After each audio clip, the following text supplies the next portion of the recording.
Estamos con el coronel Mario Pazmiño, exdirector de inteligencia. Hace pocos días lo tuvimos para conversar sobre temas tan sensibles como el que tiene que ver con el narcotráfico. ¿Cómo está usted, coronel? ¿Me está escuchando bien? Sí, muy bien, muy buenos días, Jimmy. Un cordial saludo a todos los televidentes de este prestigioso medio de comunicación. Gracias por la invitación, a las órdenes. Muy amable, coronel. A ver, empecemos por una declaración que hizo usted anteayer, me parece que me impactó en realidad, ¿no? Alrededor del 37% de la coca que produce Colombia pasa por Ecuador y seguramente otro tanto de Perú también, ¿no? ¿Por qué es estratégicamente tan importante, no para hacer una apología, pero para entender, por qué es tan importante Ecuador como una especie de centro de acopio y distribución de la coca? Gracias por la pregunta, Jimmy. Primero, Ecuador es sumamente importante por dos factores. Yo diría tres.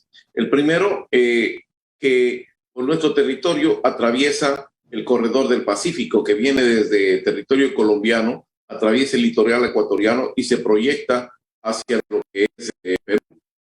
Y esto, pues, conecta los centros de acopio y las plataformas internacionales de distribución que están a lo largo de todo el litoral ecuatoriano.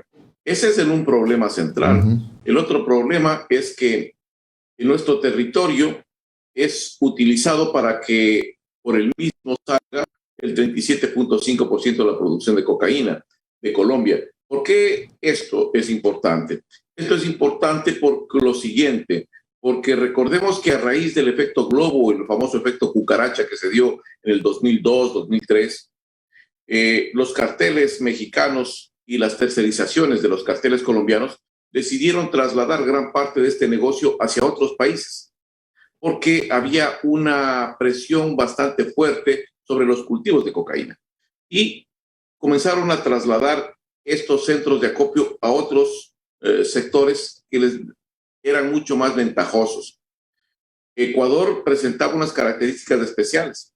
Estaba dolarizado, había una corrupción campante, había un sistema de seguridad casi ineficiente, una frontera sumamente permeable. Era un país catalogado para, ¿cómo se llama esto? Para cambio de identidad. Era un país catalogado también para lavado de activos y considerado a nivel internacional como una plataforma de salida de drogas. Ahora, este problema radical lo que generó es que nuestro país, a raíz del 2002-2003, comience una nueva escalada en este mundo del crimen organizado y pasamos de ser un país de tránsito a un país de acopio y plataformas internacionales, pero al momento, en la actualidad, dimos un salto mucho más allá, más grande, diría yo. Pasamos a ser un país de procesamiento. Ahora ya encontramos laboratorios y cristalizaderos asentados en territorio ecuatoriano que son utilizados para abastecer a estos centros de acopio y de ahí a la salida hacia el exterior. Pero lo que no estamos visualizando claramente es lo siguiente. Al momento, desde Brasil, que es el principal consumidor a nivel mundial casi ya, tenemos la presencia de dos protomafias que se han comenzado a desplazar desde territorio brasilero hacia el sector del departamento Amazonas, limítrofe entre Venezuela y Colombia, y también han comenzado a ejercer ya su influencia en la zona de interés del Estado ecuatoriano, el departamento de Nariño y el departamento de Putumayo. Me refiero a estas dos protomafias como el primer comando de la capital brasilero y también el comando Bermelo, en una alianza con el comando de la familia del norte.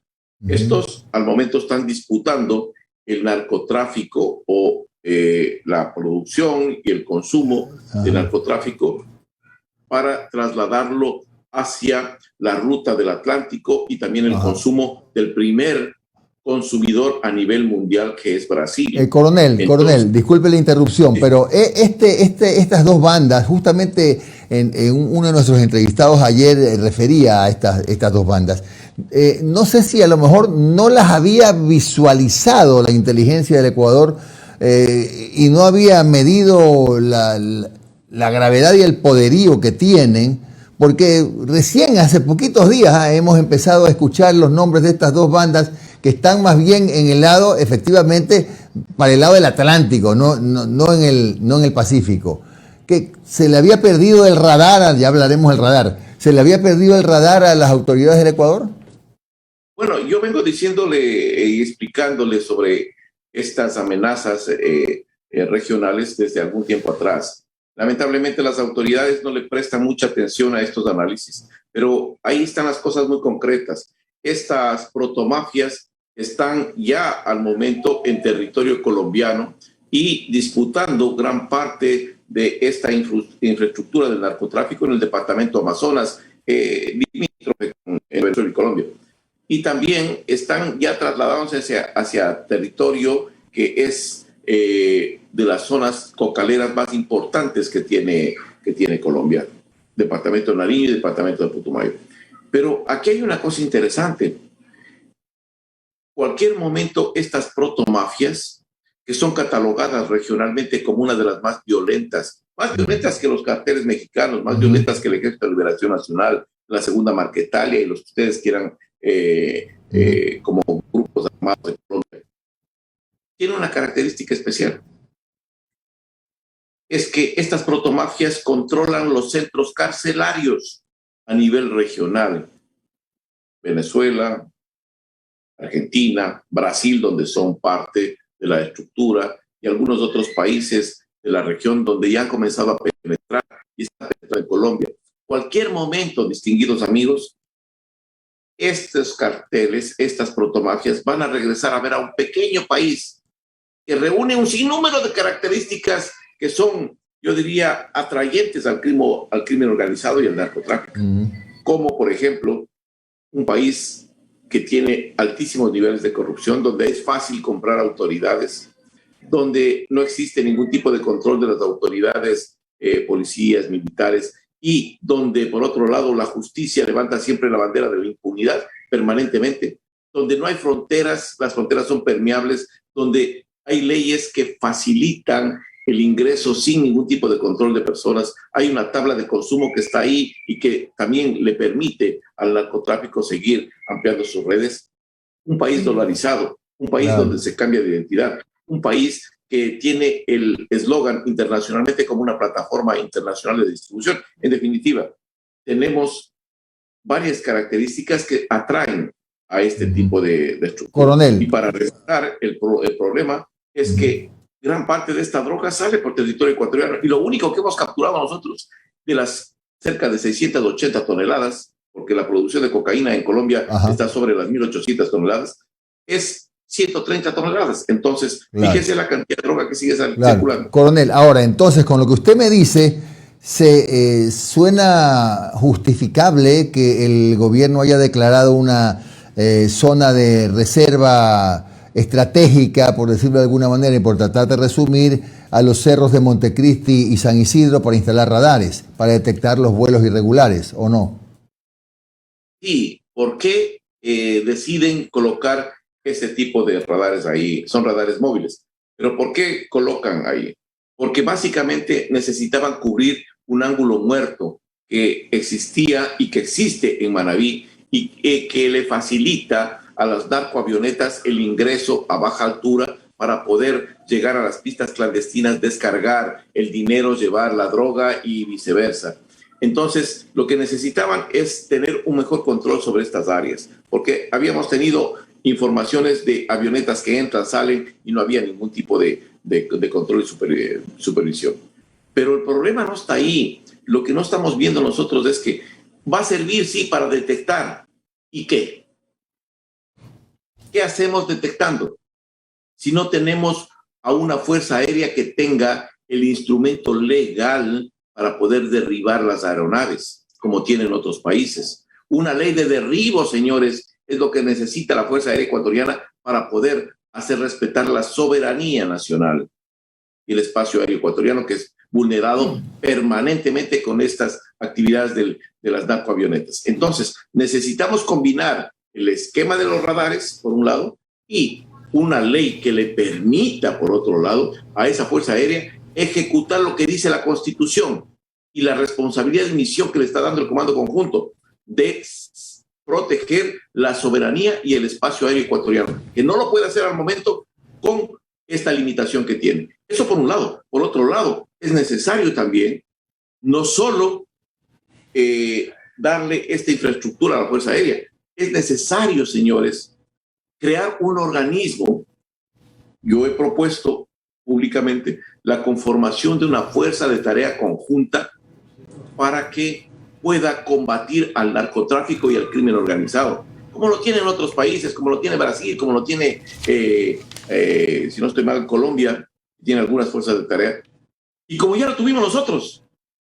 Recuerde usted la Fuerza de Tarea Conjunta Esmeraldas, que cumplió un excelente papel y luego lo desmantelaron porque ya había cumplido su misión. Creo que es necesario. ¿Quiénes conformarían esta Fuerza de Tarea Conjunta? Fuerza Terrestre, Fuerza Naval, Fuerza Aérea, Policía Nacional, los organismos de inteligencia y la Fiscalía, para poder, bajo un comando conjunto o un comando integrado, disponer las operaciones en contra del crimen organizado transnacional. Correcto. Estos componentes, aunque están aislados, radares, una ley de derribo y esta fuerza, van a reducir significativamente la presencia del narcotráfico en nuestro país. Coronel, ¿cómo está? Muy buenos días. Omar Jaén le saluda. Muy buenos días. ¿Cómo ha estado, coronel? Oiga, mire, el otro día tuvimos una incautación histórica de drogas acá en el norte de la ciudad de Guayaquil, en la ciudad de Los Vergeles, casi 9 toneladas y no, media. más, casi 10. Casi 10. Sí. El tema es que, y como se preveía, días después de esta incautación, hubo creo que 10 sicariatos en un solo día, acá en la ciudad de Guayaquil. Mucha gente dice, dejemos, se están matando entre ellos, dice. Se están matando entre ellos. ¿Cómo es la frase? Unas lacras menos. Pero siento que la gente no entiende que ese grado de violencia, indistintamente de quién es el que dispara y quién es el que recibe la bala, afecta a todos. ¿Cómo se puede afectar? Y se lo pregunto como un guayaquileño, como un residente de esta ciudad, que es en donde estamos teniendo los peores casos de sicariato. ¿Cómo se puede combatir al sicariato que indudablemente está vinculado al narcotráfico? Primero partamos de una cosa. Lo que las autoridades han manifestado con relación a esta incautación, que es una de las más grandes, de cerca de 10 toneladas, como decía Jimmy, no es la única, porque, señores, lo que golpearon o lo que incautaron es un centro de acopio, uno. Ah, claro. Hay un sinnúmero de centros de acopio a nivel nacional, señores, cerca de las plataformas internacionales de distribución. Ahora, ¿cómo vamos a combatir este auge desmedido de acciones de sicariato y de violencia? Pues, señores, yo creo que es importante que exista ya una presencia disuasiva permanente en las principales ciudades. Y me refiero yo a esto de la Policía Nacional y Fuerzas Armadas participando en permanentes patrullajes las 24 horas para reducir estos niveles de violencia que se están ya exacerbando a nivel nacional en las principales ciudades. Día a día, noche a noche se combate en cada manzana de la ciudad de Guayaquil, en cada manzana de las principales ciudades de la provincia de Manabí, por el microtráfico. Microtráfico que, como decía la señora ministra del Interior, se quedan aquí cerca de 200 toneladas. Creo que ahí hay una equivocación garrafal. No se queda aquí en el país 1 gramo de cocaína pura, señores.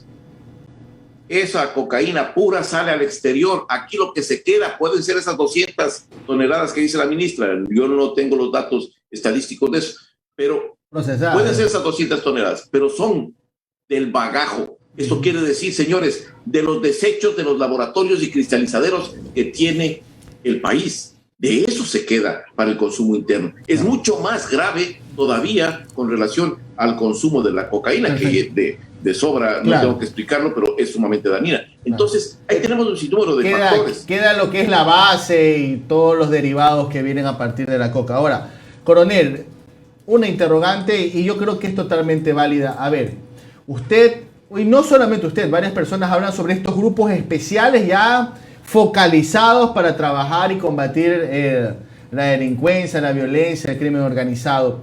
Pero ¿cómo evitar al mismo tiempo que haya excesos? Porque, por ejemplo, hace 2 días hay una joya periodística que ha quedado, una conversación de miembros de la Comisión de la Verdad y la Justicia en Colombia con Álvaro Uribe.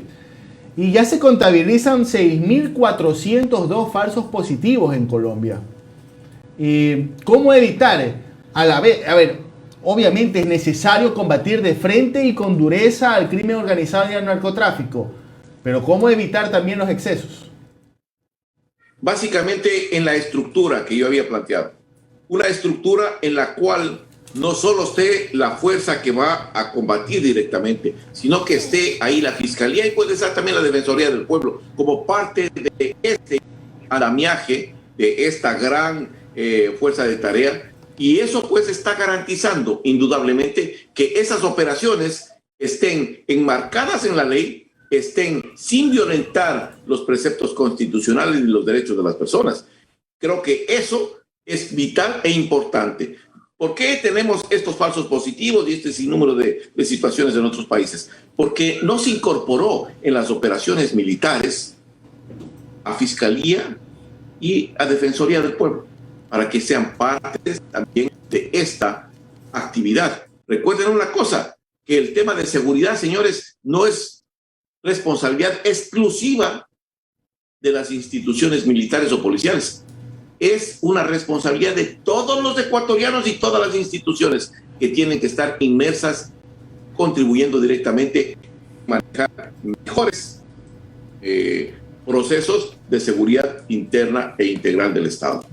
Coronel, ¿cómo está? Le saluda Alondra Santiago, ¿cómo le va? Hola, ¿cómo está usted? Muy buenos días. Buenos días. Coronel, hace un tiempo yo hice un reportaje justamente buscando estos sitios donde se esconde la droga por el puerto. Me acuerdo, creo que lo entrevisté también por eso. Pero cuando estaba haciendo ese reportaje, yo le preguntaba a los policías que estaban ahí, y así como una pregunta bien ingenua, oye, ¿usted cree que Ecuador se convierta en un Colombia? O sea, que aquí realmente haya un estado donde se produzca la droga. Y los manes me miraron así como, no sabían si responderme o no, tenían cierta duda, pero dijeron, ojalá no. Y la pregunta que le hago a usted, coronel, porque se nos pasó eso de que Ecuador es un país de paso, se nos pasó, ahora ya no es tanto de paso.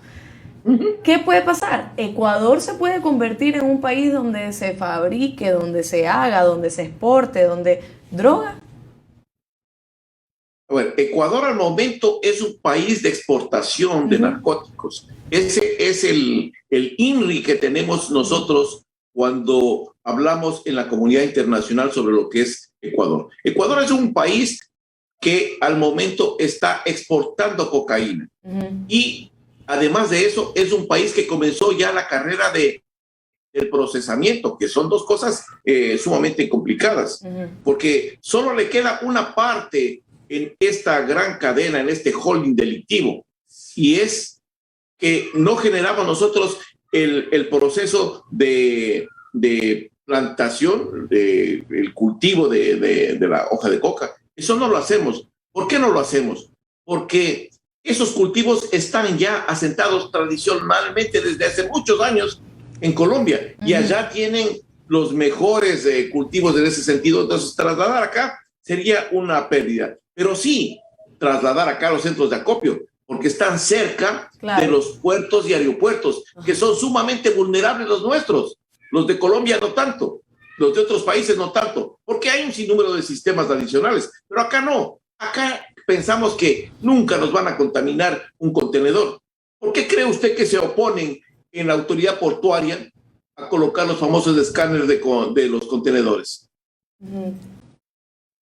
Ahora, coronel, he sabido, bueno, también de acuerdo a investigaciones, ¿no? Para que el narcotráfico tenga su espacio también y para que perdure en el tiempo en un estado, también tiene que ver mucho con corrupción, ¿no? Corrupción de las filas, de la policía, etcétera, de los organismos, del mismo gobierno, del mismo estado. Que también se debe trabajar en la depuración también, ¿no? Porque si no, ¿qué es lo que estamos haciendo? Estamos diciendo que hay que tomar medidas como por parte del gobierno, pero sin embargo también tenemos que mirar adentro. ¿Qué es lo que pasa para que esto esté sucediendo y todavía en los barrios y en los puertos y en los aeropuertos sigan pasando grandes cantidades de droga?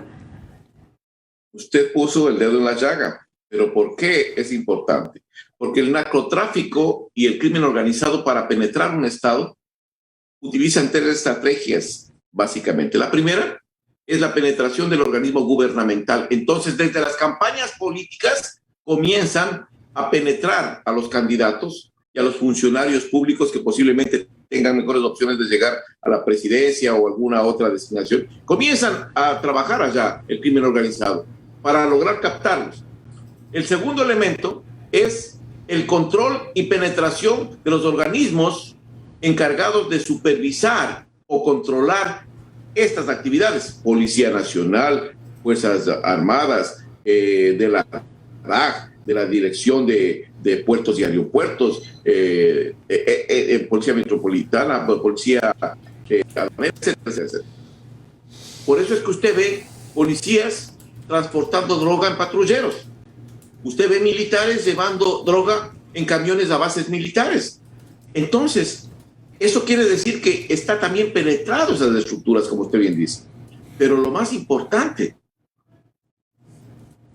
al momento tenemos una penetración mucho más grave en el sistema judicial, en donde sea porque compraron conciencias a fiscales y jueces, o sea porque los amenazaron directamente, están trabajando para el crimen organizado transnacional. ¿O cómo justifica usted que alguien vinculado al narcotráfico o algún hecho de sangre, de violencia, salga al mes y medio, 2 meses, nuevamente a seguir delinquiendo? Entonces quiere decir que ahí hay una cosa importante, impunidad, que está haciendo metástasis en la función judicial. Muy bien, muchas gracias, coronel Mario Pazmiño, experto en inteligencia. Que tenga usted un excelente día. Un abrazo. Gracias, Jimmy, muy amable.